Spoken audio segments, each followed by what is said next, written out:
好吃ဆိုပါလိမ့်မယ်လေ စားလို့ကောင်းတယ် 对စားလို့ကောင်းတော့好ကကရိယာရဲ့ရှိမှာဒါကကရိယာရဲ့အနောက်မှာ好吃ဆိုစားလို့ကောင်းတော့吃好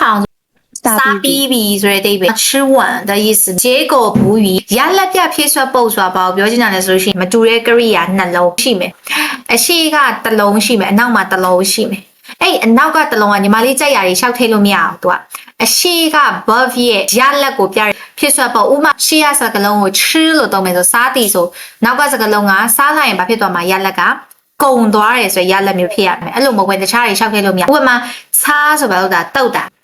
တာရဲ့ရလက်ကဘာဖြစ်မလဲတန်ရှင်းသွားမှာပေါ့ပြောင်းသွားမှာပေါ့擦干净